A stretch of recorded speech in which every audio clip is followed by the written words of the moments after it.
అందరికీ నమస్తే, welcome to are Telugu.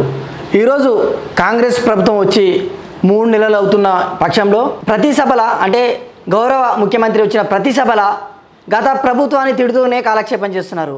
ఆ క్రమంలోనే కేసీఆర్ గతంలో దళితులకు అసలు స్థానం కల్పించలేదు, మేము వచ్చి రాగానే ఏకంగా సభాధిపతినే దళితులు చేశాము, అది మా చిత్తశుద్ధి అని ప్రతి సభలో అంటున్న సీఎం రేవంత్ రెడ్డి గారు. యాక్చువల్గా కేసీఆర్ కూడా నేను దళితుని ముఖ్యమంత్రి చేశానని చెప్పి తర్వాత మాట తప్పాడు. కానీ రేవంత్ రెడ్డి మాట ప్రకారం సభాధిపతిని చేశాడు.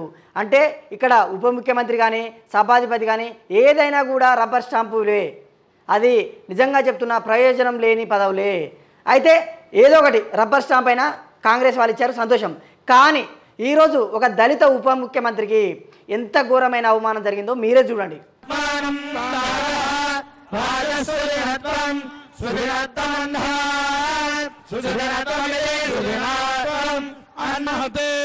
महते सौभागाय सौभागाय सत्यं सत्यं देशहते महते सौभागाय सौभागाय सत्यं सत्यं देशाभ्या. చూశారుగా ఈ వీడియో.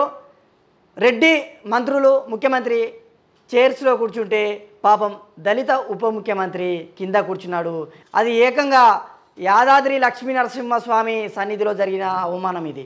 రెడ్డి ముఖ్యమంత్రి, రెడ్డి మంత్రులు కోమటిరెడ్డి, ఉత్తమ్ కుమార్ రెడ్డి వారి వారి దంపతులు పైన కూర్చుంటే పాపం దళితుడైనటువంటి బట్టిని మాత్రం ఆయన ఒక ఉప ముఖ్యమంత్రి స్థానంలో ఉన్నా కూడా అవన్నీ పట్టించుకోకుండా ఆయన కింద కూర్చోబెట్టారు. ఇది ఘోరమైన అవమానం. ఇప్పుడు రాష్ట్ర వ్యాప్తంగా ఇదే సంచలనంగా మారింది. ఎందుకంటే పదే పదే ప్రస్తావిస్తుండే రేవంత్ రెడ్డి, మా క్యాబినెట్లో దళితులకు సముచిత స్థానం కల్పించాము మా క్యాబినెట్లో. కానీ కేసీఆర్ మాత్రం మాట తప్పాడు, మేము కేసీఆర్ మాదిరి కాదన్నారు. కాకపోతే నెటిజన్స్ కామెంట్లు ఏంటంటే ఇంతకుముందుకు గడీల పాలన ఉంది, ఇప్పుడు దొరల పాలన వచ్చిందని ఆ ఫోటో కింద కామెంట్ చేస్తున్నారు. మీరు కూడా ఒకవేళ ఈ వీడియో చూసి ఉంటే మీ అభిప్రాయం ఏంటో కామెంట్ రూపంలో తెలియజేయండి. అదేవిధంగా మా వీడియో నచ్చినట్లయితే లైక్, షేర్, కామెంట్ చేయండి. మరిన్ని వీడియోస్ కోసానికి తప్పకుండా మా ఆర్ తెలుగును సబ్స్క్రైబ్ చేసుకోండి.